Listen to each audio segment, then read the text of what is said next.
വീട്ടിൽ എന്തൊക്കെയാണ് വിശേഷങ്ങൾ?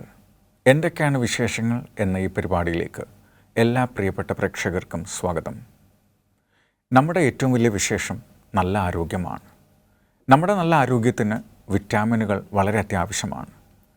പ്രധാനമായും വൈറ്റമിൻ B12, വൈറ്റമിൻ D, അതിൻ്റെ കുറവ് കൊണ്ട് നമുക്കുണ്ടാകുന്ന പ്രശ്നങ്ങളെക്കുറിച്ചാണ് ഇന്നത്തെ പരിപാടിയിൽ നമ്മൾ ചർച്ച ചെയ്യുന്നത്. അതിനായി നമ്മളോടൊപ്പം നമ്മുടെ സുഹൃത്തുക്കളുണ്ട്. എൽവിൻ, വളരെ സന്തോഷം. എന്തൊക്കെയാണ് വിശേഷങ്ങൾ? നല്ല വിശേഷങ്ങൾ. ജേക്കബ്, വളരെ സന്തോഷം. എന്തൊക്കെയാണ് വിശേഷങ്ങൾ? സുഖമായിരിക്കുന്നു. നമ്മൾ എപ്പോഴും വൈറ്റമിനുകളെക്കുറിച്ച് പറയുന്നുണ്ട്. അത് എപ്പോഴും പറഞ്ഞു കേട്ടിട്ടുമുണ്ട്. ശരിക്കും എന്താണ് വിറ്റാമിനുകൾ? ഈ വൈറ്റമിൻസ് എന്ന് പറയുമ്പോൾ നമ്മുടെ ശരീരത്തിലെ ചില പ്രക്രിയകളെ നന്നായി ചെയ്യാനായിട്ട് സഹായിക്കുന്ന ഇൻഗ്രീഡിയൻസ് ആണ്. അതായത് ഇപ്പോൾ മെറ്റബോളിസം, ഇമ്മ്യൂണിറ്റി ബൂസ്റ്റ് ചെയ്യുക, നമ്മുടെ മൂഡ്സ്, ഇങ്ങനെ പല കാര്യങ്ങളെയും ബെറ്റർ ആക്കാനായിട്ട് സഹായിക്കുന്ന കുറച്ച് ഇൻഗ്രീഡിയൻസ് ആണ്. വൈറ്റമിൻസ് എന്ന് പറയുമ്പോൾ വാട്ടർ സോല്യുബിളും ഉണ്ട്, ഫാറ്റ് സോല്യുബിളും ഉണ്ട്. ഓക്കെ, ഫാറ്റ് സോല്യുബിൾ എന്ന് പറയുമ്പോൾ നമുക്ക് നമ്മുടെ ശരീരത്തിൽ അതിനെ സ്റ്റോർ ചെയ്യാൻ പറ്റും. കാരണം വെച്ചാൽ നമ്മുടെ ശരീരത്തിലുള്ള ലിവറിലും അതുപോലെ തന്നെ ഫാറ്റ് സെൽസിലും ഇത് സ്റ്റോർ ചെയ്യാൻ പറ്റും. വാട്ടർ സോല്യുബിൾ എന്ന് പറഞ്ഞാൽ സ്റ്റോർ ചെയ്യാൻ പറ്റില്ല. എക്സസ് വരുമ്പോൾ അത് നമ്മൾ യൂറിനേറ്റ് ചെയ്യുമ്പോൾ അത് ഇറങ്ങി അങ്ങ് പോകും എന്നുള്ളതാണ് അതിൻ്റെ കാര്യം. അപ്പോൾ വൈറ്റമിൻ D ഫാറ്റ് സോല്യുബിൾ ആണ്. നമ്മുടെ സ്കിന്നിലാണ് അത് ഉണ്ടാകുന്നത്. സ്കിന്നിൽ വെയിലടിക്കുമ്പോൾ പ്രൊഡ്യൂസ് ചെയ്യുന്ന ഒരു വൈറ്റമിൻ ആണ് വൈറ്റമിൻ D. അത് നമുക്ക് സ്റ്റോർ ചെയ്യാൻ പറ്റും. B12 അതുപോലെ സ്റ്റോർ ചെയ്യാൻ പറ്റാത്തൊരു വാട്ടർ സോല്യുബിൾ വൈറ്റമിനാണ്. അത് നമുക്ക് എങ്ങനെ പോയാലും നമ്മൾ ഔട്ട്സൈഡ് സോഴ്സസിൽ നിന്ന് നമ്മൾ കണ്ടെത്തേണ്ട ഒരു സാധനം കോബാലമൈൻ എന്ന് പറയും. വൈറ്റമിൻ Dനെ ശരിക്കും സൺഷൈൻ വൈറ്റമിൻ എന്നാണ് പറയുന്നത്. അപ്പോൾ B12 എന്ന് പറഞ്ഞാൽ ഒരു B കോംപ്ലക്സ് ഉണ്ട്. അത് 1 തൊട്ട് 12 വരെ ഉള്ള ഒരു 8-9 വൈറ്റമിൻസിൻ്റെ ഭാഗം ആയിട്ടുള്ള ഒരു വൈറ്റമിനാണ്. ഇതും നമ്മളെ പല ഏരിയാസ് മേജറായിട്ട് റെഡ് ബ്ലഡ് സെൽസിൻ്റെ പ്രൊഡക്ഷനും ഒക്കെ ആയിട്ട് നമ്മളെ സഹായിക്കുന്നു. വളരെ നല്ല ഒരു പ്രധാനപ്പെട്ട കാര്യമാണ് നമ്മൾ മനസ്സിലാക്കിയിരിക്കുന്നത്. ശരിക്കും ഇന്ന് സർവ്വസാധാരണമായി B12ഉം വൈറ്റമിൻ Dയും ആളുകളിൽ കുറവാണ്. അങ്ങനെ കുറവാനുള്ള കാരണം അല്ലെങ്കിൽ സാഹചര്യം? വളരെ ശരിയായി. ഈ ഇടയ്ക്കൊരു സ്റ്റഡി നടത്തിയപ്പോൾ ഇന്ത്യയിലെ കോർപ്പറേറ്റ് സെക്ടറിൽ ജോലി 50% മുകളിലുള്ള ആൾക്കാർക്കും വൈറ്റമിൻ B12 ഡെഫിഷ്യൻസി ഉണ്ടെന്ന് കണ്ടെത്തി. ഇപ്പോൾ Dയും വളരെ കോമണാണ്. ഇതിൻ്റെ പുറയിലെ പ്രധാനപ്പെട്ട കാരണം നമ്മുടെ ജീവിതശൈലി ഒത്തിരി മാറി. ഇപ്പോൾ വൈറ്റമിൻ Dനെ എടുക്കുകയാണെങ്കിൽ നമ്മളിപ്പോൾ പണ്ടത്തെ പോലെ വെയിലത്ത് ഇറങ്ങാറില്ല. വെയിലത്ത് ഇപ്പോൾ പറമ്പിൽ പണി ചെയ്യുകയോ കളിക്കുകയോ അല്ലെങ്കിൽ വെയിലത്ത് നമ്മൾ നടക്കുകയോ ഒന്നും ചെയ്യില്ല. ഇപ്പോൾ നമ്മൾ വാഹനത്തിൽ യാത്രയും ജോലിയൊക്കെ ഇൻഡോറാണ്. പിന്നെ നമ്മുടെ ഈ പൊല്യൂഷൻ ഒത്തിരി വൈറ്റമിൻ D പ്രൊഡക്ഷന് വേണ്ടിയിട്ട് UVB റേസ് വേണം. അപ്പോൾ ഈ ടൈപ്പ് UV റേസ് നമ്മുടെ മേലിൽ വീഴാത്തൊക്കെ എണ്ണം ഈ പൊല്യൂഷൻ അതിനൊരു തടസ്സമായി നിൽക്കുന്നുണ്ട്. ഇപ്പോൾ നമ്മൾ വൈറ്റമിൻ B12 ആണെങ്കിൽ നമുക്കൊക്കെ ഇപ്പോൾ പണ്ടത്തെ അത്ര അബ്സോർബ് ചെയ്യാനുള്ള കപ്പാസിറ്റി ഇല്ല. ഈ നമ്മുടെ അബ്സോർപ്ഷനിലൊക്കെ എന്തോ സംഭവിച്ചിട്ടുണ്ടെന്ന് നമുക്ക് ക്ലിയർ ആയിട്ടും വ്യത്യാസം മനസ്സിലാവുന്നുണ്ട്. അതുകൊണ്ടാണ് ഈവൻ നോൺ വെജിറ്റേറിയൻസിലൊരു B12 ഡെഫിഷ്യൻസി ഇപ്പോൾ കോമൺ ആയിട്ട് കാണാൻ പറ്റുന്നുണ്ട്. അതുപോലെ തന്നെ പണ്ടത്തെ പോലെ നമ്മൾ ഈ പുളിപ്പിച്ച ആഹാരങ്ങളൊന്നും കഴിക്കാറ്, ഇപ്പോൾ പഴങ്കഞ്ഞി കുടിക്കുന്ന ആരെങ്കിലും അതിലൊക്കെ ട്രേസ് വൈറ്റമിൻ B12 ഉള്ളെങ്കിലും അങ്ങനത്തെ ആഹാരങ്ങൾ നമ്മുടെ ജീവിതത്തിൽ നിന്ന് ഒത്തിരിയൊക്കെ മാറിയിട്ടുണ്ട്. പിന്നെ ഇത് വേറൊരു കാര്യമുണ്ട്. ഈ വൈറ്റമിൻ B12 ബാക്ടീരിയയാണ് പ്രൊഡ്യൂസ് ചെയ്യുന്നത്. നമുക്ക് ശരീരത്തിൽ നാച്ചുറലി പ്രൊഡ്യൂസ് ചെയ്യാൻ പറ്റത്തില്ല D പോലെ. അപ്പോൾ ഈ പ്രൊഡ്യൂസ് ചെയ്യുന്ന ബാക്ടീരിയ നമ്മൾ ഒത്തിരി പ്രകൃതിയിൽ നമ്മൾ നശിപ്പിച്ചു. ഇപ്പോൾ പണ്ടൊക്കെ ഈ ബാക്ടീരിയയൊക്കെ പല രീതിയിൽ നമ്മൾ അതുമായി കോൺടാക്റ്റിൽ വരുമായിരുന്നു. ഇപ്പോൾ നമ്മൾ ഓവർ സ്റ്റെറിലൈസ്ഡ് ആയിട്ടുള്ളൊരു ലോകത്തിലായുണ്ട്. ഇതൊക്കെ നമ്മുടെ മേലിലേക്ക് നമ്മൾ പതിയാത്ത രീതി അല്ലെങ്കിൽ നമ്മളുമായിട്ട് ഇടപെടാത്ത രീതിയിലേക്കായി മാറി. ഇതൊക്കെയാണ് ഇപ്പോൾ ഈ ഡെഫിഷ്യൻസി വരാനുള്ള പ്രധാനപ്പെട്ട കാരണങ്ങൾ. തീർച്ചയായിട്ടും നമ്മുടെ ആരോഗ്യത്തിനെക്കുറിച്ചുള്ള നമ്മുടെ ഉത്കണ്ഠ തന്നെ ഒരു പക്ഷേ പല പ്രശ്നങ്ങൾക്കും കാരണമാക്കുന്നുണ്ട് എന്നാണ് നമ്മൾ വിചാരിക്കേണ്ടുന്നത്. ഇപ്പോൾ നമ്മുടെ ശരീരത്തിൽ വൈറ്റമിൻ D ഇത് എങ്ങനെയാണ് പ്രവർത്തിക്കുന്നത്? ഈ വൈറ്റമിൻ D ഉള്ളത് കൊണ്ട് നമുക്കൊക്കെ ഒത്തിരി ബെനിഫിറ്റ്സ് ഉണ്ട്. മെയിനായിട്ട് പല്ലിൻ്റെയും പിന്നെ എല്ലുകളുടെയും മസിൽസിൻ്റെയൊക്കെ ക്ഷേമത്തിന് അത് ഹെൽപ്പ് ചെയ്യണം. ഇപ്പോൾ നമ്മളിപ്പോൾ നോക്കുകയാണെങ്കിൽ നമുക്ക് എല്ലാവർക്കും അറിയാം, നമ്മൾ ശരിക്കും പറഞ്ഞാൽ എല്ലിന് തേയ്മാനം എന്ന് പറഞ്ഞാൽ എല്ലാവരും കഴിക്കുന്നത് കാൽഷ്യം അടങ്ങിയ ഭക്ഷണങ്ങളാണ്. പക്ഷെ നമ്മൾ എത്ര കാൽഷ്യം കഴിച്ചാലും നമ്മുടെ ശരീരത്തിൽ വൈറ്റമിൻ D ഉണ്ടാവുന്നില്ലെങ്കിൽ ആ കഴിക്കുന്ന കാൽഷ്യത്തിൻ്റെ 10-15% മാത്രമേ നമ്മുടെ ശരീരത്തിന് അബ്സോർബ് ചെയ്യാൻ പറ്റുള്ളൂ. വൈറ്റമിൻ D ഉണ്ടെങ്കിൽ മാത്രമേ 40-50% ഒക്കെ കാൽഷ്യം നമുക്ക് അബ്സോർബ് ചെയ്യാൻ പറ്റുള്ളൂ എന്നുള്ളതാണ് അതിൻ്റെ ഒരു മെയിൻ കാര്യം. അതുപോലെ തന്നെയാണ് മസിൽ സ്ട്രെങ്ത്തിന് പല ആൾക്കാർക്കും വൈറ്റമിൻ ഡി ഡെഫിഷ്യൻസി കാരണം നടക്കാൻ പോലും പറ്റാത്ത രീതിയിൽ വീക്ക്നെസ് ഉണ്ടാക്കാറുണ്ട്. പിന്നെ നമ്മുടെ ഇമ്മ്യൂണിറ്റീനെ ഇത് ഹെൽപ്പ് ചെയ്യും. വൈറ്റമിൻ ഡി ഉണ്ടെങ്കിൽ നമ്മുടെ T സെൽസും പിന്നെ മാക്രോഫേജസ് ഇങ്ങനത്തെ കുറച്ച് ഇമ്മ്യൂണിറ്റീനെ ബൂസ്റ്റ് ചെയ്യുന്ന സെൽസിൻ്റെ പ്രൊഡക്ഷൻ കൂടും. ഓക്കെ, അതുപോലെ തന്നെ ഓട്ടോ ഇമ്മ്യൂൺ ഡിസോർഡേഴ്സിനെ ഇത് കുറയ്ക്കുകയും ചെയ്യും. പിന്നെ ഉള്ളത് മൂഡ് സ്വിങ്സും നമുക്ക് ഡിപ്രഷൻ, ആങ്സൈറ്റി ഇങ്ങനത്തെ കാര്യങ്ങൾ. ഞാൻ ശരിക്കും പറഞ്ഞാൽ ഇത് വായിച്ചപ്പോൾ എനിക്ക് അത്ഭുതം തോന്നി. നമ്മുടെ ഹാപ്പി ഹോർമോണായ സെറട്ടോണിനെ വൈറ്റമിൻ ഡിയുടെ പ്രസൻസ് പ്രൊഡ്യൂസ് ചെയ്യാൻ ഹെൽപ്പ് ചെയ്യും എന്നുള്ളൊരു ആസ്പെക്റ്റ് ഉണ്ട്. പിന്നെ വേറെയുണ്ട്, വൈറ്റമിൻ ഡിയുടെ പ്രസൻസ് ശരിക്കും പറഞ്ഞാൽ നമ്മുടെ ഹാർട്ട് ഹെൽത്തിനെ ഹെൽപ്പ് ചെയ്യും. ബ്ലഡ് പ്രഷർ കുറയ്ക്കാനായിട്ട്, അതായത് നമ്മുടെ ബ്ലഡ് വെസൽസിനെ, രക്തക്കുഴലുകളിനെ റിലാക്സ് ചെയ്യാനായിട്ടും ഈ വൈറ്റമിൻ ഡിയുടെ പ്രസൻസ് ഹെൽപ്പ് ചെയ്യും എന്നൊക്കെയാണ് പറയുന്നത്. അങ്ങനെ പല പല ബെനിഫിറ്റ്സ് ശരിക്കും പറഞ്ഞാൽ വൈറ്റമിൻ ഡിയുടെ പ്രസൻസ് നമ്മുടെ ശരീരത്തിൽ ഉണ്ടാക്കുന്നുണ്ട്. തീർച്ചയായിട്ടും വൈറ്റമിൻ ഡി ഡോക്ടർമാർ നമുക്ക് എഴുതി തരുമ്പം നമ്മൾ വിചാരിക്കുന്നത് ഇതെന്തിനാണെന്നാണ് വിചാരിച്ച് ചിലപ്പോൾ അത് കഴിക്കാറില്ല, അല്ലെങ്കിൽ അങ്ങനത്തെ ഒരു സാഹചര്യമാണ്. പ്രത്യേകിച്ച് ഈ B12 അതിൻ്റെ പ്രവർത്തനം ശരീരത്തിൽ എങ്ങനെയാണ് നമുക്ക് പ്രയോജനമാവുക? ഒന്നാമതായിട്ട് നമ്മുടെ നാഡികളുടെ പ്രവർത്തനത്തിന് B12 ഇമ്പോർട്ടൻ്റ്. അപ്പോൾ നമ്മുടെ നാഡികളെന്ന് ചിന്തിക്കുമ്പോൾ നമ്മുടെ സാധാരണ കോപ്പർ വയർ പോലെ തന്നെ അതിന് മുകളിലൊരു ഇൻസുലേഷൻ ഉണ്ട്. അതിനെയാണ് നമ്മൾ മൈലിൻ ഷെത്ത് എന്ന് പറയുന്നത്. അത് പ്രൊഡ്യൂസ് ചെയ്യണമെങ്കിൽ അല്ലെങ്കിൽ അതിനുണ്ടാക്കണമെങ്കിൽ ഈ B12 വേണം. രണ്ടാമതായിട്ട് റെഡ് ബ്ലഡ് സെൽസ് ആണ് നമ്മുടെ ശരീരത്തിലെ ലങ്സിൽ നിന്നും ഓക്സിജനെ ടിഷ്യൂസിലേക്ക് എത്തിക്കുന്നത്, തിരിച്ച് കാർബൺ ഡയോക്സൈഡ് ലങ്സിലേക്ക് എത്തിക്കുന്നത്. അപ്പോൾ ഈ റെഡ് ബ്ലഡ് സെൽസ് അല്ലെങ്കിൽ എറിത്രോസൈറ്റ്സിൻ്റെ പ്രൊഡക്ഷനും B12 വേണം. മൂന്നാമത് DNA സിന്തസിസ് അല്ലെങ്കിൽ സെൽസിൻ്റെ റീപ്രൊഡക്ഷൻ്റെ ഒക്കെ പുറയിലും ഈ B12ൻ്റെ ആവശ്യമുണ്ട്. പിന്നെ നമ്മൾ നോക്കുമ്പോൾ എനർജി പ്രൊഡക്ഷൻ, ഇപ്പോൾ നമ്മുടെ ശരീരത്തിലൊരു കർബ് സൈക്കിൾ എന്ന് പറഞ്ഞൊരു സൈക്കിൾ വെച്ചിട്ടാണ് എനർജി പ്രൊഡ്യൂസ് ചെയ്യുന്നത്. അപ്പോൾ ഈ എനർജി പ്രൊഡക്ഷൻ്റെ B12 ഒരു വൈറ്റൽ കമ്പോണൻറ്റാണ്. അതുപോലെ തന്നെ നമ്മുടെ ഡീൻ്റെ പോലെ തന്നെ ബ്രെയിൻ, മെമ്മറി, ബ്രെയിൻ ഹെൽത്ത്, ഇതിനൊക്കെ B12 ഒരു നമുക്ക് ഒഴിച്ചു മാറാൻ പറ്റാത്ത ഒരു ഘടകമാണ്. അപ്പോൾ ഇതൊക്കെയാണ് B12ൻ്റെ ശരീരത്തിലെ ആവശ്യങ്ങൾ. വളരെ പ്രധാനപ്പെട്ട ഇൻഫോർമേഷനാണ്. B12ഉം അതേപോലെ വൈറ്റമിൻ ഡിയും നമുക്ക് എത്ര മാത്രം ഇമ്പോർട്ടൻ്റ് ആണ് എന്നാണ് ഇതിലൂടെ പറഞ്ഞ് മനസ്സിലാക്കുന്നത്. ഒരാളുടെ ആരോഗ്യകരമായ ജീവിതത്തിന് ഇത് കൂടിയേ പറ്റൂ എന്നുള്ളതാണ്. പക്ഷേ ഇന്ന് അതിനെക്കുറിച്ച് അത്ര വലിയ അറിവില്ല എന്നുള്ളതാണ്. എന്തായാലും നമുക്കൊരു ബ്രേക്കിന് സമയമായിരിക്കുകയാണ്. തീർച്ചയായിട്ടും നമ്മൾ വേഗം ബ്രേക്കിന് ശേഷം മടങ്ങി വരും. B12നെക്കുറിച്ചും വൈറ്റമിൻ ഡിയെക്കുറിച്ചും നന്മയെക്കുറിച്ചും വീണ്ടും നമ്മൾ വിശേഷങ്ങൾ നിങ്ങളോട് പങ്കുവയ്ക്കുന്നു. കാത്തിരിക്കൂ.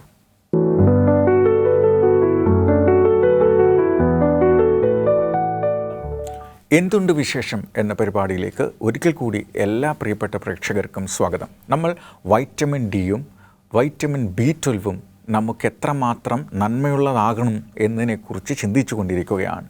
ഇന്ന് കേരളത്തിലെ കാലാവസ്ഥ നോക്കുകയാണെങ്കിൽ ഭയങ്കര വെയിലുള്ള സമയമാണ്, സ്ഥലമാണ്. വൈറ്റമിൻ ഡി നമുക്ക് ലഭിക്കുന്നത് വെയിലിൽ നിന്ന് കൊള്ളുമ്പോഴാണെന്നാണ് പറയുന്നത്. പക്ഷേ എന്നിട്ടും എന്തുകൊണ്ടാണ് പൊതുവായി വൈറ്റമിൻ ഡി കുറവായി കാണുന്നത്? അത് നല്ലൊരു ചോദ്യമാണ് മാസ്റ്റർ. അപ്പോൾ നമ്മൾ വെയിലുണ്ടെങ്കിലും നമ്മൾ വെയിൽ കൊള്ളണ്ടേ? അപ്പോൾ ഇപ്പോഴത്തെ ഒരു പ്രോബ്ലം എന്ന് പറഞ്ഞാൽ എല്ലാവരും ഇൻഡോർസാണ്. എല്ലാവരും നല്ല AC ഒക്കെ ഇട്ടുള്ള ഓഫീസസിൽ ജോലി ചെയ്യുന്നു. എല്ലാവരും മൊബൈലും ടാബും ഒക്കെ വൺ ഓഫ് ദ റീസൺസ് അതായിരിക്കാനാണെന്നാണ്. നമ്മൾ മിനിമം 15 മിനിറ്റ്സ് എങ്കിലും വെയിൽ കൊണ്ടു കഴിഞ്ഞാൽ നമുക്ക് ഒരു ദിവസം ബോഡിയിൽ ആവശ്യമുള്ള വൈറ്റമിൻ ഡി പ്രൊഡ്യൂസ് ചെയ്യാൻ പറ്റുമെന്നാണ് പറയുന്നത്. പിന്നെ വേറൊരു പോയിന്റ് എന്ന് പറഞ്ഞാൽ മെയിൽസിന് അത്ര ഇമ്പോർട്ടൻ്റ് ആണോ എന്ന് എനിക്കറിയില്ല. സ്ത്രീകൾക്ക് ഉണ്ടാവുമായിരിക്കും. ഉള്ളവർക്ക് ഈ UV പ്രൊട്ടക്ഷന് വേണ്ടിയിട്ട് നമ്മൾ സൺസ്ക്രീൻസ് ഉപയോഗിക്കുമ്പോൾ അത് വൈറ്റമിൻ ഡിയുടെ പ്രൊഡക്ഷനെ ബാധിക്കുന്നു എന്ന് കാണാൻ പറ്റും. ജേക്കബ് നേരത്തെ ഒരു ആൻസറിൽ പറഞ്ഞായിരുന്നു പൊല്യൂഷനെ പറ്റി. നമുക്കറിയാമല്ലോ, അപ്പോൾ പൊല്യൂഷൻ ഉണ്ടാകുമ്പോൾ ഓട്ടോമാറ്റിക്കലി സൺഡേ റേസിനെ താഴോട്ടെത്തിക്കാനായിട്ടുള്ള ഒരു തടസ്സം ഉണ്ടാവുമെന്ന് നമുക്ക് കാണാൻ പറ്റും. അതുപോലെ തന്നെ സ്കിൻ ടോൺ ഇമ്പോർട്ടൻ്റ് ആണ്. അപ്പോൾ നമ്മൾ കറുത്തിരിക്കുന്ന സ്കിന്നുള്ള ആൾക്കാർക്ക് മെലനിൻ എന്ന് പറഞ്ഞൊരു പിഗ്മെൻ്റ് ഉണ്ടാവുകയും അത് നമുക്ക് വൈറ്റമിൻ ഡിയുടെ പ്രൊഡക്ഷനെ എഫക്റ്റ് ചെയ്യുകയും ചെയ്യും. പക്ഷെ അതുപോലെ തന്നെ ഞാൻ നേരത്തെ പറഞ്ഞത്, നമ്മൾ ശരിക്കും പറഞ്ഞ ഈ വൈറ്റമിൻ ഡി സ്കിന്നിലാണ് ഉണ്ടാവുന്നത്. അപ്പോൾ നമ്മൾ സബ്ക്യൂട്ടേനിയസ് ലെയേഴ്സിലേക്ക് ഒത്തിരി ഫാറ്റ് സെൽസ് ഉണ്ടെങ്കിൽ ഈ ഉണ്ടാക്കുന്ന വൈറ്റമിൻ ഡി അവിടെ ട്രാപ്ഡായി പോകുന്നതായിട്ട് നമുക്ക് കാണാൻ പറ്റും. അപ്പോൾ ഇങ്ങനെ പല കാരണങ്ങളുള്ളതുകൊണ്ടാണ് കേരളത്തിൽ ഇത്രയും വെയിലുണ്ടായിട്ടും ആൾക്കാർക്ക് വൈറ്റമിൻ ഡി ഡെഫിഷ്യൻസിയും അതുകൊണ്ടുണ്ടാവുന്ന പല കാരണങ്ങളും നിലനിൽക്കുന്നതെന്ന് നമുക്ക് കാണാൻ പറ്റും. തീർച്ചയായിട്ടും പലപ്പോഴും ഇപ്പോഴത്തെ വസ്ത്രധാരണ രീതിയും ശരീരം മുഴുവൻ മറക്കുന്ന രീതിയിലുള്ള വസ്ത്രധാരണ രീതിയും ഒരു പക്ഷേ സഹായം ഉണ്ടാവും. നമ്മളത് ശ്രദ്ധിക്കേണ്ട ഒരു കാര്യമാണ്. മറ്റൊരു പ്രധാനപ്പെട്ട കാര്യം B12 പച്ചക്കറി കഴിക്കുന്ന ആളുകൾക്കാണ് കിട്ടുന്നതെന്നാണ് എല്ലാവരും വിചാരിക്കുന്നത്. അതേപോലെ പ്രായമായവരിൽ B12 കുറയാനുള്ള കാരണം എന്താണ്? ഈ വെജിറ്റേറിയൻസിന് B12 കുറയാനുള്ള പ്രധാനപ്പെട്ട കാരണം എന്ന് പറഞ്ഞാൽ പച്ചക്കറി ആഹാരങ്ങളിൽ നാച്ചുറലി B12 ഇല്ല. അപ്പോൾ നാച്ചുറലി B12 ഉള്ളത് ഇറച്ചിയിലും മീനിലും മുട്ടയിലും പാലുൽപ്പന്നങ്ങളിലൊക്കെയാണ്. അതിലെ തന്നെ ഇറച്ചിയിലും മീനിലുമാണ് ഏറ്റവും കൂടുതലുള്ളത്. അപ്പോൾ നമ്മൾ ഇന്ത്യയിലെ വെജിറ്റേറിയൻസിന് പൊതുവേ അവർ പാലുൽപ്പന്നങ്ങൾ ഉപയോഗിക്കും, ചിലർ മുട്ടയും കഴിക്കും. എന്നാലും B12 അവർക്ക് B12 ഡെഫിഷ്യൻസിക്ക് സാധ്യത കൂടുതലാണ്. കാരണം മുട്ടയിലും പാലിലുള്ള B12 അളവ് താരതമ്യേന കുറവാണ്. പിന്നെ ഒരു വിഭാഗമുണ്ട് വീഗൻസ് എന്ന് പറഞ്ഞിട്ടുള്ള, അത് വളരെ ഹെൽത്തിയാണ് അതർവൈസ്, പക്ഷെ അവർ B12 ഡെഫിഷ്യൻസിക്ക് ഹൈലി പ്രോണാണ്, അവർക്ക് വരാനുള്ള സാധ്യത ഭയങ്കര കൂടുതലാണ്. അപ്പോൾ പ്രായമായവർക്ക് എന്തുകൊണ്ടാണ് B12 ഡെഫിഷ്യൻസി വരുന്നതെന്ന് വെച്ചാൽ, നമ്മൾ പ്രായമാവും തോറും നമ്മുടെ ശരീരത്തിൻ്റെ അബ്സോർപ്ഷൻ കപ്പാസിറ്റി കുറയും. അത് പലപ്പോഴും ചില രോഗങ്ങളോ അല്ലെങ്കിൽ ചില ഡിസീസ് കണ്ടീഷൻസ് കൊണ്ടും കൂടെയാണ്. ഇപ്പോൾ ചിലവർക്ക് അട്രോഫിക് ഗ്യാസ്ട്രൈറ്റിസ് വരാം, ചിലവർക്ക് പെർനീഷ്യസ് അനീമിയ വരാം. ഇതൊക്കെ അവരെ ഈ പ്രായമാകുമ്പോൾ ഉള്ളവർക്ക് അവരുടെ വൈറ്റമിൻ B12 അബ്സോർബ് ചെയ്യാനുള്ള അതൊരു തടസ്സമായി നിൽക്കും. അതുപോലെ തന്നെ ഈ പ്രായമാകുമ്പോഴത്തേക്ക് നമ്മുടെ ശരീരത്തിൽ ആസിഡ് പ്രൊഡക്ഷൻ കുറയും. അപ്പോൾ ഈ ആസിഡ് പ്രൊഡക്ഷൻ ശരിക്കും പറഞ്ഞാൽ B12 അബ്സോർബ് ചെയ്യാൻ ഒരു പ്രധാനപ്പെട്ട ഘടകമാണ്. അതുമാത്രമല്ല, നമ്മൾ പ്രായം ഒത്തിരി മരുന്നുകൾ ഓൾറെഡി കുറേ വർഷങ്ങൾ ഉപയോഗിച്ചിട്ടുണ്ടാവും, അപ്പോഴും കഴിക്കുന്നുണ്ടാവും. അപ്പോൾ ഈ പ്രോട്ടോൺ പമ്പ് ഇൻഹിബിറ്റേഴ്സ് ഈ വിറ്റമിൻ B12 അബ്സോർപ്ഷനെ തടസ്സം ചെയ്യുന്ന ഒരു കാര്യമാണ്. അതുപോലെ തന്നെ ഡയബറ്റീസിൻ്റെ പല മരുന്നുകളുണ്ട്. ഇപ്പോൾ മെറ്റ്ഫോമിനൊക്കെ B12 അബ്സോർപ്ഷന് വേണ്ടി തടസ്സം നിൽക്കുന്നതാണ്. അതുപോലെ തന്നെ ആൻറ്റാസിഡ്സ്, കാരണം അത് ആസിഡിനെ കുറയ്ക്കും ഈ വയറിലുള്ള, അപ്പോൾ അതും ഈ B12 അബ്സോർബ് ചെയ്യുന്നതിന് തടസ്സം നിൽക്കും. അപ്പോൾ ഇത് കേൾക്കുമ്പോൾ ഉടനെ തന്നെ മെറ്റ്ഫോമിൻ നിർത്തരുത്. കാരണം നിങ്ങളുടെ മെറ്റ്ഫോമിനായിരിക്കും നിങ്ങളുടെ ഇപ്പോഴത്തെ ബ്ലഡ് ഷുഗർ ലെവലിനെ നിയന്ത്രിച്ച് നിർത്തുന്നത്. ഇതൊക്കെ ഡോക്ടറുമായിട്ട് കൺസൾട്ട് ചെയ്തതിന് ശേഷം ഇങ്ങനത്തെ തീരുമാനം എടുക്കുക. കാരണം അത് ഒരു B12 ഒരു സപ്ലിമെൻ്റ് കഴിച്ചാൽ തീരാവുന്ന കാര്യമേ ഉള്ളൂ. അതിൻ്റെ പേരിൽ ഇപ്പോൾ കഴിക്കുന്ന മരുന്നുകളെ പോയി ഉടനെ പോയി മാറ്റം വരുത്താനും പാടില്ല. തീർച്ചയായിട്ടും നമ്മൾ ഇവിടെ പങ്കുവയ്ക്കുന്നത് അറിവുകളാണ്. അറിവുകൾ നമ്മളെ കൂടുതൽ ആരോഗ്യമുള്ളവരാക്കി തീർക്കണം എന്നുള്ളത് കൊണ്ട് തന്നെയാണ്. ഇനിയും വൈറ്റമിൻ ഡിയുടെ കുറവ് കൊണ്ട് എന്തൊക്കെ പ്രശ്നങ്ങളാണ് നമുക്കുണ്ടാകുന്നത്? അത് ആക്ച്വലി സ്ട്രെയിറ്റ് ഫോർവേഡാണ്. നമ്മൾ നേരത്തെ പറഞ്ഞ പോലെ തന്നെ നമുക്ക് എല്ലിനും മസിലിനും ഒക്കെ വീക്ക്നെസ്സും തേയ്മാനവും സ്ട്രെങ്ത് കുറവും ഇങ്ങനത്തെ കാര്യങ്ങളൊക്കെ ഉണ്ടാവും. പിന്നെ അതുപോലെ തന്നെ ഞാൻ നേരത്തെ പറഞ്ഞല്ലോ, ഇത് നമ്മുടെ മൂഡ്സിനെയും നമ്മുടെ എന്താണ് ഈ മെൻ്റൽ വെൽബീയിങ്ങിനെ സപ്പോർട്ട് ചെയ്യുന്ന ഒരു വൈറ്റമിനാണ്. അപ്പോൾ നമുക്ക് അതില്ലെങ്കിൽ നമുക്ക് സാഡ്നെസ്, എപ്പോഴും സങ്കടം. അപ്പോൾ നമ്മളെന്തെങ്കിലും കാരണം യൂഷ്വലി നമ്മളെപ്പോഴും ഒരു ഇമോഷണൽ സിഗ്നലാണ് അതിലെടുക്കുന്നത്. പക്ഷേ ഈ സാഡ്നെസ്സിൻ്റെ കാരണം ചിലപ്പോൾ ഇങ്ങനെ എന്തെങ്കിലുമൊക്കെ ആയിരിക്കും. ഇപ്പോൾ പാഷനറിയാം, നമ്മളിങ്ങനെ ഫിൻലൻഡ്, നോർവേ, അതായത് രാത്രി നൈറ്റ് ടൈം കൂടുതലുള്ള കൺട്രീസിലൊക്കെ ആൾക്കാർക്ക് വിഷാദരോഗം അല്ലെങ്കിൽ ഇങ്ങനത്തെ സങ്കടമൊക്കെ കൂടുതലായിരിക്കും. പിന്നെ അതുപോലെ തന്നെ നമുക്ക് ക്ഷീണം എപ്പോഴും അറിയാം. ഇപ്പോൾ തണുപ്പ് വരുമ്പോൾ തന്നെ ക്ഷീണമാണ്. അതുപോലെ തന്നെ വെയിലും കൂടെ കൊള്ളാതെ ഈ വൈറ്റമിൻ ഡി ഡെഫിഷ്യൻസി കാരണവും നമുക്ക് ക്ഷീണമൊക്കെ ഉണ്ടാവാനായിട്ടുള്ള സാധ്യതകളുണ്ട്. പിന്നെ പറഞ്ഞ പോലെ ഹാർട്ട് ഹെൽത്ത്, ഇമ്മ്യൂണിറ്റി, ഇതിനെല്ലാത്തിനെയും എഫക്റ്റ് ചെയ്യും ഈ വൈറ്റമിൻ ഡിയുടെ കുറവ്. നമ്മളും ആലോചിച്ച് നോക്കണം, നമുക്ക് എന്തെങ്കിലും സങ്കടമോ വിഷാദമോ ടെൻഷനോ സ്ട്രെസ്സൊക്കെ ഉള്ളപ്പം അതിൻ്റെ ഒരു കാരണം വൈറ്റമിൻ ഡിയുടെ കുറവാണോ എന്ന് അന്വേഷിക്കേണ്ടത് കാര്യമാണ്. അതേപോലെ തന്നെയാണ് വൈറ്റമിൻ B12 പ്രശ്നങ്ങൾ എന്തൊക്കെയാണ്? ഇതിൻ്റെയും ഡെഫിഷ്യൻസിയുടെ ലക്ഷണങ്ങൾ ഏറെക്കുറെ സിമിലർ ആവാറുണ്ട്. ഉദാഹരണം ഈ B12 കുറയുമ്പോഴും നമുക്ക് ക്ഷീണം, തളർച്ച, ലെത്താർജിയൊക്കെ അനുഭവപ്പെടാറുണ്ട്. അതുപോലെ തന്നെ നമുക്ക് കൈകാലുകൾ മരവിപ്പ്, ഈ നമുക്ക് അവിടെ തരിപ്പ്, ഇതൊക്കെ അനുഭവപ്പെടാറുണ്ട്. പിന്നെ B12 ഡെഫിഷ്യൻസി വരുമ്പോഴും നമുക്ക് ഓർമ്മക്കുറവ്, അല്ലെങ്കിൽ നമുക്ക് ചിന്തിക്കുമ്പോൾ എന്താണെന്ന് കിട്ടാണ്ട് ബ്രെയിൻ ഫോഗ് എന്നൊക്കെ നമ്മൾ ഇംഗ്ലീഷിൽ പറയും. അതുപോലെ നമ്മുടെ തൊലിയൊക്കെ വിളറി വരും, ചിലവർക്ക് ജോണ്ടിസ്റ്റ് സ്കിൻ ഉണ്ടാവും, മഞ്ഞച്ച് വരും. പിന്നെ പലർക്കും ഈ B12 ഡെഫിഷ്യൻസി വരുമ്പോൾ ഒരു സിംറ്റമാണ് ഇങ്ങനെ പെട്ടെന്ന് നമുക്ക് ശ്വാസം കിട്ടാണ്ടാവും, എന്തെങ്കിലും ആയാസപ്പെട്ട് ചെയ്യുമ്പോൾ. ഇതിൻ്റെ കാരണം എന്താ? റെഡ് ബ്ലഡ് സെൽസിൻ്റെ പ്രൊഡക്ഷന് വേണ്ടതാണ് ഈ B12. അപ്പോൾ അതിൻ്റെ കോർപ്പസ്കുലർ വോളിയം ഒക്കെ കൂടുകയും നമ്മുടെ ആ റെഡ് ബ്ലഡ് സെൽസിൻ്റെ എഫിഷ്യൻസിനെയൊക്കെ അത് ബാധിക്കുകയും ചെയ്യും. അപ്പോൾ നമ്മൾ പെട്ടെന്ന് നമുക്ക് ആയാസം ഇടുമ്പോഴൊക്കെ ശ്വാസം കിട്ടാത്ത പോലെ തോന്നും. പിന്നെ സിമിലർ ടു ഡീൻ്റെ ഡെഫിഷ്യൻസി പോലെ മൂഡ് മാറ്റം, ഡിപ്രഷൻ കോസ് ചെയ്യും. ഇതൊക്കെ B12 ഡെഫിഷ്യൻസിയിലും ഉണ്ടാവുന്നതാണ്. അപ്പോൾ ഇതൊക്കെ കുറേ സിമിലർ ആയിട്ടുള്ള ലക്ഷണങ്ങളാണ് B12 ഡീനും നമ്മൾ കാണുന്നത്. നമ്മുടെ വീട്ടിലെ സ്ത്രീകൾക്ക് സാധാരണ ഉണ്ടാകുന്ന പ്രശ്നങ്ങളാണ് അസ്ഥിവേദന, ടെൻഷൻ, സ്ട്രെസ് എന്നൊക്കെ പറയുന്നത്. ഇത് കാണുമ്പോൾ തന്നെ നമ്മൾ വിചാരിക്കും എന്തോ വലിയ രോഗമാണെന്ന്, കൂടുതൽ ടെൻഷൻ അടിക്കും. ഒന്നുമല്ല, വൈറ്റമിൻ ഡിയുടെയോ B12 കുറവാണോ എന്ന് പരിശോധിച്ചാൽ മതി. ബ്രേക്കിന് സമയമായി. ഞങ്ങളിതിൻ്റെ വിശേഷങ്ങളുമായിട്ട് വേഗം മടങ്ങി വരും. കാത്തിരിക്കൂ.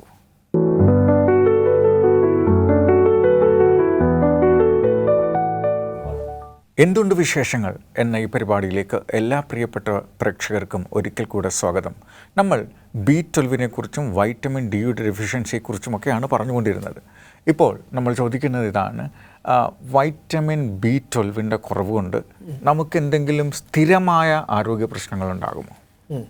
ഇപ്പോൾ ജേക്കബ് നേരത്തെ പറഞ്ഞല്ലോ, ഇത് ആക്ച്വലി ബ്രെയിൻ ഹെൽത്തിനെയും പിന്നെ ന്യൂറോളജി, നമ്മുടെ നെർവ്സിൻ്റെ ഹെൽത്തിനെയൊക്കെ ആക്ച്വലി ബാധിക്കുന്ന ഒരു കാര്യമാണ്. പല സിംറ്റംസിനെ കുറിച്ചും പറഞ്ഞു. അപ്പോൾ ഇത് നമുക്ക് ക്ഷീണം, പിന്നെ നമുക്ക് ബ്രെയിൻ ഫോഗ്, ഇങ്ങനെ പല കാര്യങ്ങളെയൊക്കെ ഒരു ചെറിയ സിംറ്റമായിട്ട് കാണുന്നു. പക്ഷേ കുറേ നാൾ ഇതിനെ നമ്മൾ ട്രീറ്റ് ചെയ്യാതെ വെക്കുകയാണെങ്കിൽ അത് ഇറിവേഴ്സിബിളായിട്ട് നെർവ് ഡാമേജസ്, ന്യൂറോളജിക്കൽ ഡിസോർഡേഴ്സ് ഉണ്ടാക്കുമെന്ന് നമ്മൾ തിരിച്ചറിയേണ്ട കാര്യമുണ്ട്. പിന്നെ നേരത്തെ ജേക്കബ് പറഞ്ഞത് അനീമിയയുടെ കാര്യം പറഞ്ഞു.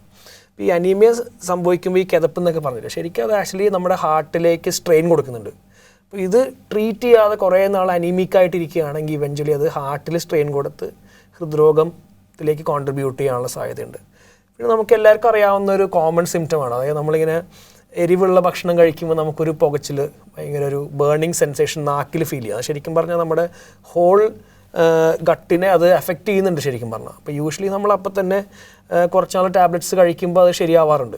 അതും ഇതുപോലെ ട്രീറ്റ് ചെയ്യാതെ പലരും ഭക്ഷണത്തിൻ്റെ എരിവ് കാരണമാണെന്ന് വിചാരിച്ച് എരിവ് കുറയ്ക്കാനൊക്കെ നോക്കും. ആക്ച്വലി ഇതൊരു ഡെഫിഷ്യൻസിയുടെ കാരണം കൊണ്ടാണ്.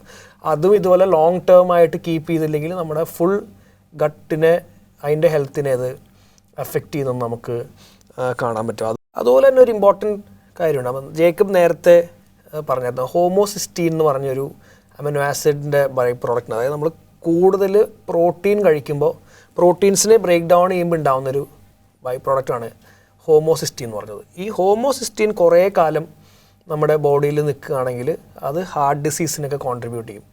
ഹോമോസിസ്റ്റീനെ നമ്മുടെ ശരീരത്തിൽ നിന്ന് പുറത്തേക്ക് വിടുന്നത് B12 ആണ്. B12 അളവ് നമ്മുടെ ശരീരത്തിൽ കുറവാണെങ്കിൽ ഹോമോസിസ്റ്റീൻ ദീർഘകാലം നമ്മുടെ ശരീരത്തിലുണ്ടാവും. അത് ശരിക്കും പറഞ്ഞാൽ ആർട്ടറീസിനെയും ഹാർട്ടിനെയൊക്കെ എഫക്റ്റ് ചെയ്യുന്നതായിട്ടും കാണാൻ പറ്റും. അതിനെക്കുറിച്ച് ഒത്തിരി സ്റ്റഡീസൊക്കെ ഇപ്പോൾ വന്ന് തുടങ്ങുന്നത്. അതുകൊണ്ടാണ് പല സമയത്തും ഹാർട്ട് അറ്റാക്കും ബ്ലോക്കും ഒക്കെ വരുമ്പോൾ അത് B12 എന്തെങ്കിലും കാരണം കൊണ്ടാണോ എന്നും കൂടെ ആൾക്കാർ ഇപ്പോൾ ചെക്ക് ചെയ്യാറുണ്ടെന്നുള്ളതാണ് എനിക്ക് മനസ്സിലാവുന്നത്. ഇങ്ങനെ ചില കാര്യങ്ങൾ തീർച്ചയായിട്ടും എത്ര പ്രധാനപ്പെട്ട കാര്യമാണ്. നമ്മൾ നിസ്സാരമെന്ന് തോന്നുന്ന ഒരു വൈറ്റമിൻ്റെ കുറവ് കൊണ്ട് നമ്മൾക്ക് പ്രായത്തിന് മുമ്പേ ഇത്തരം രോഗങ്ങൾ നേരിടേണ്ടി വരിക എന്ന് പറയുന്നത് വലിയ അപകടകരമാണ്. അപ്പം ഇത് വളരെ ചെറിയ ശ്രദ്ധയോടുകൂടി മാറ്റാമെന്നുള്ള ഒരു കാര്യമാണ്. അപ്പം നമ്മളെല്ലാവരും വളരെ ജാഗരൂകരായിരിക്കുക ഈ കാര്യത്തെക്കുറിച്ച്. മറ്റേതിനും B12 ഡിയുടെയും കുറവ് എങ്ങനെ നമുക്ക് ഉണ്ടോ എന്ന് തിരിച്ചറിയാൻ പറ്റും? ശരീരം ബ്ലഡ് ടെസ്റ്റുകളിലാണ് ശരിക്കും പറയുന്നത് തിരിച്ചറിയാൻ പറ്റും. ഇപ്പോൾ വൈറ്റമിൻ ഡിയുടെ ആണെങ്കിൽ 25 ഹൈഡ്രോക്സി വൈറ്റമിൻ ഡി ടെസ്റ്റ് എടുക്കുകയാണെങ്കിൽ നമുക്ക് അറിയാൻ പറ്റും നമുക്ക് ഡീൻ്റെ ഡെഫിഷ്യൻസി ഉണ്ടോ എന്നുള്ളത്. B12 ആണെങ്കിൽ നമ്മൾ സാധാരണ ഒരു സെറം B12 ടെസ്റ്റ് എടുത്താൽ അറിയാൻ പറ്റും B12 ഡെഫിഷ്യൻസി ഉണ്ടോ എന്നുള്ളത്. പക്ഷേ പലരും B12 ഡെഫിഷ്യൻസിയിലേക്ക് സഞ്ചരിക്കുന്നവർ, അതിൻ്റെ ബോർഡർ ലൈനിൽ എത്തുന്നവർ, അല്ലെങ്കിൽ അതിൻ്റെ ടെൻഡൻസി കാണിക്കുന്നവരൊക്കെ ഏർലി ഡിറ്റക്ഷൻ എപ്പോഴും നല്ലതാണ്. അതിന് ഹെൽപ്പ് ചെയ്യണ 2 ടെസ്റ്റ് പറയാം. ഒന്ന് മീഥൈൽ മെലനിക് ആസിഡ് അല്ലെങ്കിൽ MMA ടെസ്റ്റ് ചെയ്യുകയാണെങ്കിൽ അറിയാൻ പറ്റും. കാരണം ഈ മീഥൈൽ മെലനിക്കിനെ നീക്കണമെങ്കിൽ B12 വേണം. അപ്പോൾ B12 ഡെഫിഷ്യൻസി കാണിക്കാൻ തുടങ്ങുമ്പോൾ തന്നെ ഇതിൻ്റെ വാല്യൂസ് എലവേറ്റഡ് ആവാൻ തുടങ്ങും. അതിൻ്റെ ഒരു ഇൻഡിക്കേറ്റർ. അപ്പോൾ അതുപോലെ തന്നെ എൽവിൻ നേരത്തെ ഹോമോസിസ്റ്റീനെ കുറിച്ച് പറയുന്നുണ്ട്, ഹൃദ്രോഗത്തിലേക്ക് കോൺട്രിബ്യൂട്ട് ചെയ്യുന്ന ഒരു ഘടകമാണെന്ന് പറഞ്ഞിട്ട്. അത് ശരിക്കും എൽവിൻ പറഞ്ഞ ഭയങ്കര ഇമ്പോർട്ടൻറ്റ് പോയിൻറ്റും കൂടെയാണ്. കാരണം അതൊരു എനിക്ക് തോന്നുന്നു നമ്മളൊരു JMA എന്ന് പറഞ്ഞ ഒരു ജേണലിൽ 25ഓളം പേപ്പേഴ്സിന് കോർത്തിണക്കി അവർ ഒരു മെറ്റാ അനാലിസിസ് പ്രസിദ്ധീകരിച്ചപ്പോൾ പോലും അത് ഹാർട്ട് ഡിസീസിൽ കോൺട്രിബ്യൂട്ട് ചെയ്യുന്ന ഒരു ഫാക്ടറാണ് കണ്ടെത്തിയത്. ജസ്റ്റ് ആഡ് ചെയ്യുന്നേ ഉള്ളൂ. അപ്പോൾ ഈ ഹോമോസിസ്റ്റീൻ ടെസ്റ്റ് ചെയ്താലും അറിയാൻ പറ്റും B12 ഡെഫിഷ്യൻസിയിലേക്ക് നമ്മൾ നീങ്ങുന്നുണ്ടോ ഇല്ലയോ എന്നുള്ളത്. കാരണം നേരത്തെ തന്നെ ഡിറ്റക്ട് ചെയ്യാൻ പറ്റും. ഹോമോസിസ്റ്റീൻ അളവുകൾ കൂടുതലാണെങ്കിൽ B12 ഡെഫിഷ്യൻസി നമുക്ക് ഉണ്ടെന്നാണ്, അല്ലെങ്കിൽ അതിലേക്കാണ് നമ്മൾ നീങ്ങുന്നത്, അല്ലെങ്കിൽ ബോർഡർ ലൈനിലേക്ക് എത്തിയെന്നാണ് ഇത് കാണിക്കുന്നത്. അപ്പോൾ സാധാരണ ഒരാൾ എപ്പോൾ ടെസ്റ്റ് ചെയ്യണം? നമുക്ക് സ്ഥിരമായിട്ട് ക്ഷീണം, തളർച്ച, നാഡികൾക്ക് ബുദ്ധിമുട്ടുണ്ടാവുക, അല്ലെങ്കിൽ എപ്പോഴും നമുക്ക് ഇടയ്ക്കിടയ്ക്ക് ഫ്രീക്വൻ്റ്ലി നമ്മൾ രോഗം വരികയാണെങ്കിൽ, ഫ്രീക്വൻ്റ്ലി ഇല്ലാവുകയാണെങ്കിൽ ഇത് ഡി അല്ലെങ്കിൽ B12 ഡെഫിഷ്യൻസിക്ക് കാരണം നിങ്ങൾ അതിനോട് സാധ്യത ഉണ്ടെന്ന് തിരിച്ചറിയാനൊരു സമയമായി. അതുപോലെ തന്നെ നിങ്ങൾ വെജിറ്റേറിയനോ വീഗനോ ആണെങ്കിൽ തീർച്ചയായിട്ടും ഇത് ടെസ്റ്റ് ചെയ്യണം. കാരണം അവർക്ക് ഭയങ്കര സാധ്യത കൂടുതലാണ്. 50 വയസ്സിന് മുകളിലുള്ളവരും ടെസ്റ്റ് ചെയ്യണത് നല്ലതാണ്. കാരണം പ്രായം ചെല്ലുന്തോറും ഈ ഡെഫിഷ്യൻസീസ് വരാൻ സാധ്യത കൂടുതലാണ്. അതുപോലെ നിങ്ങൾക്ക് എന്തെങ്കിലും ഡൈജസ്റ്റീവ് പ്രശ്നങ്ങളുണ്ടെങ്കിൽ, ഇപ്പോൾ ക്രോൺസ് ഡിസീസ് അല്ലെങ്കിൽ ഇറിറ്റബിൾ ബൗൾ സിൻഡ്രോം, ഇതൊക്കെ നിങ്ങളുടെ അബ്സോർപ്ഷനെ ബാധിക്കും. അപ്പോൾ അങ്ങനെയുള്ളവരും എപ്പോഴും ഈ ടെസ്റ്റുകൾ ചെയ്യുന്നത് നല്ലതാണ്. ഇപ്പോൾ കേൾക്കുമ്പോൾ തന്നെ പല രോഗത്തിൻ്റെ പല സിംറ്റംസും എനിക്ക് ഉണ്ടല്ലോ എന്ന് ഒരുപക്ഷെ ചിന്തിക്കും. അത് നിങ്ങൾക്ക് ശരിക്കും പറഞ്ഞാൽ നിങ്ങൾ ഡോക്ടറുമായി കൺസൾട്ട് ചെയ്ത് ടെസ്റ്റ് ചെയ്യാൻ സമയമായി എന്നാണ് ശരിക്കും അത് അർത്ഥമാക്കുന്നത്. വളരെ വിപ്ലവകരമായ ചിന്തകളാണ് നമ്മൾ നൽകിക്കൊണ്ടിരിക്കുന്നത്. നമ്മൾ ജീവിതത്തെക്കുറിച്ച് വളരെ ശ്രദ്ധയോടെ ആയിരിക്കുക എന്നുള്ളതാണ്. ഇനിയും പ്രകൃതിദത്തമായി B12 നമുക്ക് ഏതൊക്കെ ഭക്ഷണത്തിൽ നിന്ന് കിട്ടാൻ പറ്റും? വളരെ വേഗം. പാസ്റ്റർ ചോദിച്ചത് ഒരു ഇൻട്രസ്റ്റിംഗ് ചോദ്യമാണ്. അതായത് നമുക്ക് എങ്ങനെയാണ് B12 നാച്ചുറൽ സപ്ലിമെൻറ്റ്സ് കിട്ടുക എന്നുള്ളതാണ്. അപ്പോൾ എല്ലാവരും പറയുന്നത് ആനിമൽ സോഴ്സസിൽ നിന്ന് മാത്രമേ നമുക്ക് B12 കിട്ടുള്ളതാണ്. പക്ഷേ അപ്പോൾ വെജിറ്റേറിയൻസും നമുക്ക് അതിൻ്റെ പേരിൽ ഒത്തിരി മീറ്റ് ഒന്നും കഴിക്കാൻ പറ്റില്ലല്ലോ. പക്ഷേ ഓഫ് കോഴ്സ് നമുക്ക് എഗ്സിൽ നിന്ന്, മുട്ടകളിൽ നിന്ന് കുറേ B12 ലഭിക്കും. അതല്ലാതെ നമ്മൾ നോക്കുകയാണെങ്കിൽ ഫോർട്ടിഫൈഡ് ഫുഡ്സ് എന്ന് പറയുമ്പോൾ പുറത്തുനിന്ന് B12 അല്ലെങ്കിൽ ചില ഫുഡിൻ്റെ ലേബിൾസിൽ കാണാൻ പറ്റും. അവർ വൈറ്റമിൻസ് എല്ലാം ആഡ് ചെയ്ത് ഫോർട്ടിഫൈ ചെയ്ത് ഭക്ഷണങ്ങൾ കഴിക്കുകയാണെങ്കിൽ അതിൽ നിന്ന് നമുക്ക് B12 കിട്ടുന്നുള്ളൂ. For example plant based milks, അതായത് soy milk, oatmeal milk, പിന്നെ ആമണ്ട് മിൽക്ക്, ഇങ്ങനത്തെ സാധനങ്ങളിൽ നിന്നൊക്കെ നമുക്ക് പറ്റും. പിന്നെ അതുപോലെ തന്നെ ഒരു ഈസ്റ്റ് എക്സ്ട്രാക്റ്റിൻ്റെ ബ്രെഡ് സ്പ്രെഡ് ഉണ്ട്. അത് തേച്ച് ഒരു സ്ലൈസ് കഴിക്കുമ്പോൾ തന്നെ നമുക്ക് ഒരു ദിവസത്തേക്ക് വേണ്ട B12 കിട്ടും എന്നാണ് പറയുന്നത്. അതുപോലെ തന്നെ ന്യൂട്രീഷണൽ ഈസ്റ്റ് ഉണ്ട്. അത് നമുക്ക് ചെറിയ പോർഷൻസ് മതി. കുറച്ച് നമ്മൾ കഴിക്കുന്ന സാലഡിലോ അല്ലെങ്കിലും വേറെ എന്തെങ്കിലും ചെറിയ സ്നാക്കിലോ ഒക്കെ വെതറി കഴിക്കാൻ പറ്റും. പിന്നെ ഫോർട്ടിഫൈഡ് ടോഫു ഉണ്ട്. ഈ ടോഫുവിലും ഇങ്ങനത്തെ വൈറ്റമിൻസിൻ്റെ അഡീഷൻസ് വെച്ചിട്ട് നമുക്ക് മാർക്കറ്റിൽ കിട്ടും. ഓൺലൈനായിട്ട് നമുക്കിതെല്ലാം ഇന്ത്യയിലും പർച്ചേസ് ചെയ്യാൻ പറ്റും. നമുക്ക് പറ്റാവുന്ന 300 to 600 റുപ്പീസിൻ്റെ റേഞ്ചിൽ ഇതെല്ലാം കിട്ടുകയും ചെയ്യും. അപ്പോൾ ദീസ് ആർ സം വേസ്. ഇതിങ്ങനെയാണ് നമുക്ക് ശരിക്കും പറഞ്ഞാൽ B12 നമുക്ക് സപ്ലിമെൻറ്റ്സ് അല്ലാത്ത രീതിയിൽ എടുക്കാൻ പറ്റുന്നത്. തീർച്ചയായിട്ടും വളരെ നന്ദി. നമുക്ക് വൈറ്റമിൻ B12, വൈറ്റമിൻ D എങ്ങനെയാണ് ലഭിക്കുന്നത്? ഇപ്പോൾ D ലഭിക്കാൻ ഏറ്റവും നല്ലത് സൂര്യപ്രകാശം. രണ്ടാമത് പാലുൽപ്പന്നങ്ങളിൽ ചെറിയ അളവിലുണ്ട്. പിന്നെ ഈ സൂര്യപ്രകാശത്തിൽ വെച്ച് ഉണക്കിയ അല്ലെങ്കിൽ എക്സ്പോസ് ചെയ്ത മഷ്റൂമുകളിൽ ചിലതിലൊക്കെ നല്ല രീതിയിൽ വൈറ്റമിൻ D ഉണ്ട്. പിന്നെ അവസാനമായിട്ട് എല്ലാം പറഞ്ഞ fortified foods, vitamin D add ചെയ്ത ഭക്ഷണ പദാർത്ഥങ്ങളിലും ഇത് കിട്ടുന്നതാണ്. ഇതൊക്കെയാണ് നല്ല സോഴ്സസ്. തീർച്ചയായിട്ടും ഈ ഒരു ചർച്ച വളരെ ആരോഗ്യപ്രദമാണ്. നമ്മളുടെ ആരോഗ്യകരമായ ജീവിതത്തിന് വളരെ പ്രധാനപ്പെട്ട ഇൻഫോർമേഷനാണ് നമ്മുടെ പ്രിയ സുഹൃത്തുക്കൾ നൽകിയത്. വളരെ നന്ദി. കേട്ടിരുന്ന നിങ്ങൾക്കും പ്രേക്ഷകർക്കും നന്ദി. മറ്റൊരു നല്ല വിഷയവുമായി ഞങ്ങൾ മടങ്ങി വരും. അതുവരേക്കും എല്ലാ വിശേഷങ്ങളും ആസ്വദിക്കൂ. ദൈവം അനുഗ്രഹിക്കട്ടെ.